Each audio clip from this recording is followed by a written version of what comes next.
So, please introduce yourself to mga lahat. Ayan. Hi sa inyo, I'm Abigail Hapal. So, ako po ang incumbent President of the University Student Government of DLSU-D. So, ayun po, no, today, I am Joyce from the Digital and Journalism student po. So, today, we want to ask you questions po about the elections of 2028. And paano nga ba nakapag-impact yun? So, the first question. Okay, that's a very good question. If I'm not mistaken, makikita pa lang kasi natin sa data when it comes to statistics na parang halos na sa 65% ata yung voting population na galing sa kabataan. So, this is a huge deal and it makes so much sense. Lalo na this upcoming 2028 kasi mas marami ng voters by that time na mas bata. Kasi 'di ba, habang tumatanda tayo napapalitan everything.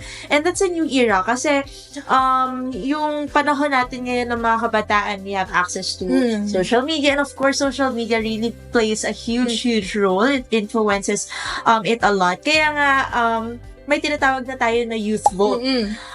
Although, of course, di ba, hindi pa siya tunay na at sobrang pangmalawakang nagmamanifest.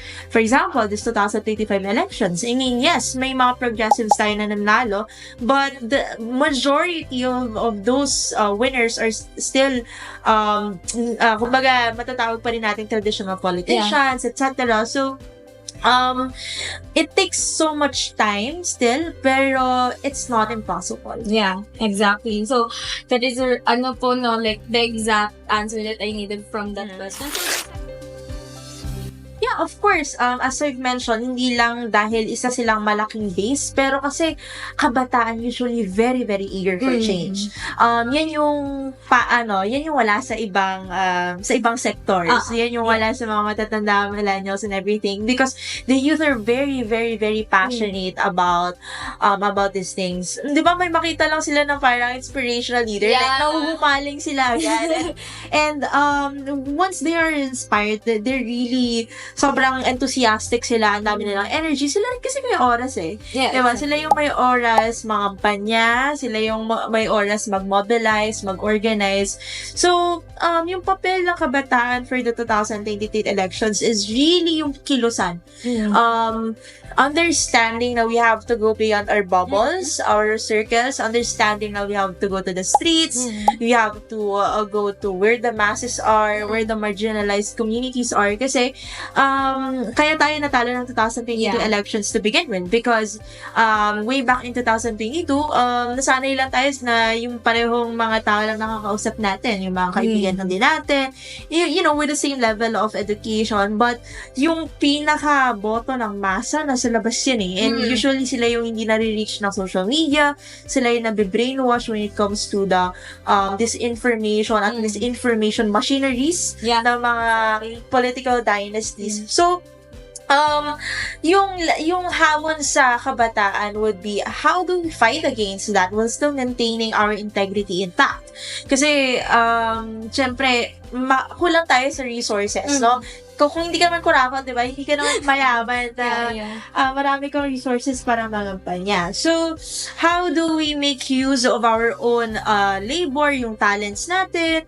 How do we become more creative in reaching them? How do we become more resourceful, di ba?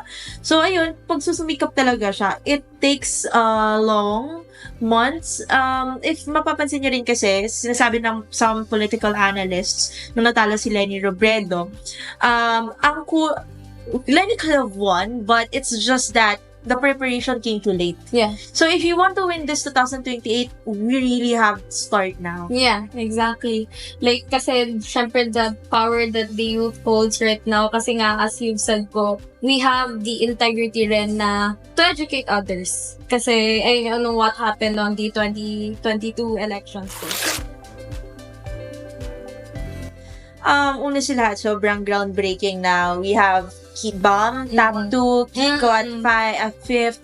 We also have Akbayan, the very top party list. That's a huge win. I mean, I have a lot of friends and colleagues from Akbayan Youth and the Akbayan party list themselves. Like sila mismo mga volunteers, officers ng Akbayan, nagpulat talaga sila na they really reached at the top, diba? Yeah. I mean, they even beat Duterte Youth. Like, that's something. No, I mean, if you take a look at that, that's so historic. Kasi, although before naman, I think 2016 or 2018, I don't remember, pero Bayan muna, the Makabayan party list also emerged as top 2 party list noon. So, that's, I mean, what I'm trying to say here is that, walang imposible, no? Kailangan lang, maganda kasi yung naging strategy ni Akbayan ngayon eh. They chose Chel. I mean, that's already a well-known figure. Talagang nag-mobilize sila ng kabataan. They really presented themselves as alternative politics, as reformists, and that's a huge framing, a good framing. So, I guess, if gusto nating makakuha ulit ng ganong results, not only do we have to replicate how they campaign, but also improve on that. Like, kasi, yes, malaki na yung 2.7M, biggest yet in the history of the elections ng Pilipinas. But then, the stronger that the movement gets, sometimes the enemies also get strong. Yeah. So, di ba? Syempre, magpapalakas din yan. Yung mga kalaban natin, ang mga Marcos Duterte, they will also strengthen their bases. Kasi they know na at this point, they're not formidable. So, that's why, kailangan din natin magpalakas. Okay. So, una sa lahat, kailangan matutunan ng kabataan na huwag natin i-shame dapat yung mga masa kapag bumoboto sila ng taong problematic. Yeah. Basically, we shouldn't be shaming them or we shouldn't be blaming them. Because they're also victims of a rotten politics. Yeah. Biktima rin sila ng sistema, biktima rin sila ng mga dynasties. So, it's not their fault. No? We're just really privileged enough to be educated. We're privileged enough to know all of these things. Na may prinsipyo tayo, matalino tayo, may moralidad tayo.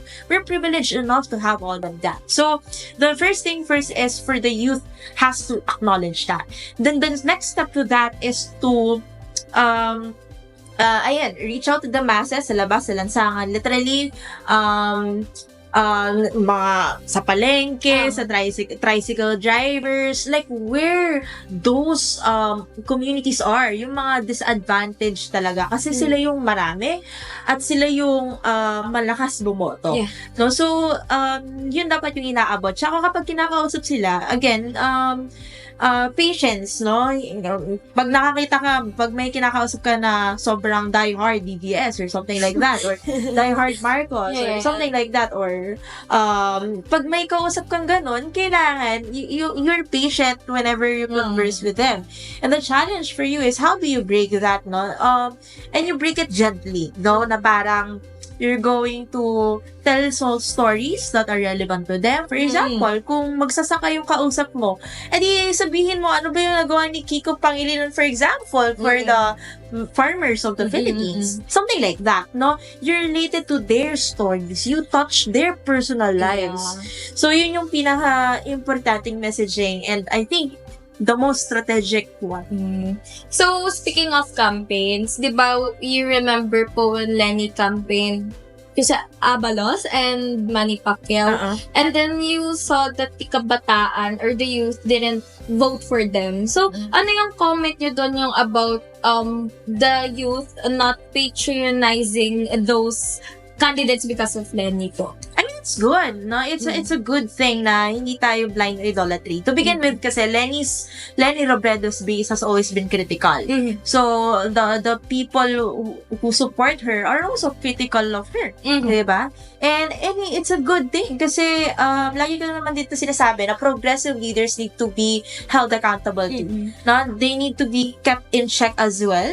Kaya nga, pag nakikita natin kapag, for example, Chaljok, no? Kapag siya ay nakakriticize online, kailangan hayaan lang din natin because that's democracy. Diba? So, maganda yon na a lot of people did not just blindly follow Lenny Robredo's endorsements. Pero, acknowledge din natin na some could, no? May mga ibang tao din na blind na idolize si Lenny. And again, biktima lang din sila.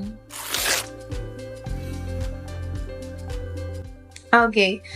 Una sa lahat, it's not my field, so I'm not the expert to like tell you what to do. But I've been engaging with them, and my brother is also a journalist. He works sa Rappler, so I kind of know something. Pero una, this is how I've seen Rappler like fight back. No? Kasi they're usually silenced like me. Yung pinakasuhan sila lagi ng mga kaso, diba?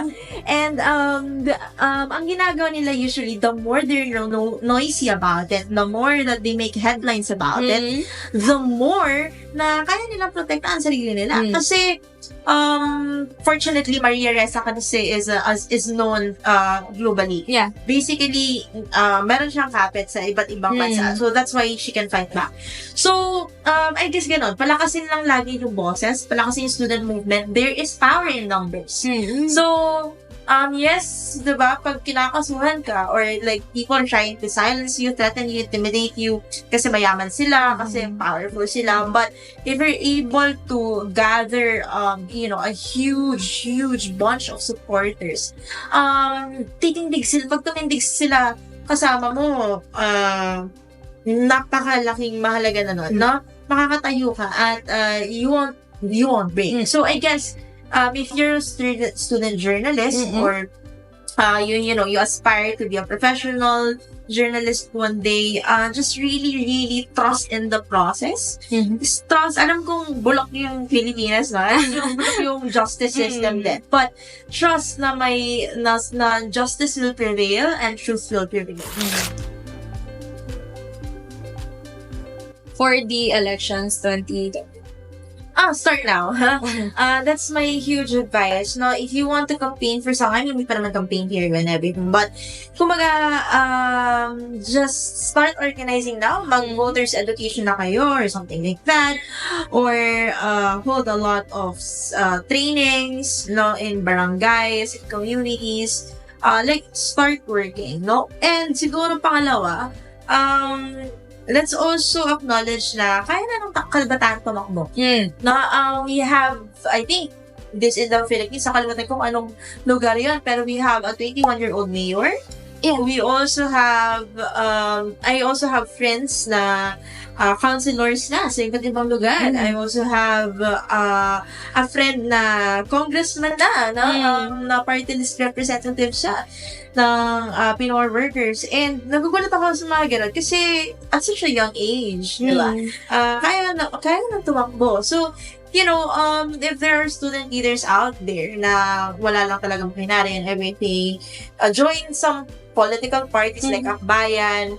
And then, kapag gano'n, di ba, start to try and try to run. Kasi, lalo na in Cavite, di ba? In Cavite, we don't have much choices. So, let's start becoming a choice. Let's stop looking for one, but rather be one. So, pero huwag niyo ako sasabihin ito mag-vlog. Ayun yung pinaka-mensahe ko. Start now and consider running as well. Ayun. Thank you po so much, ate.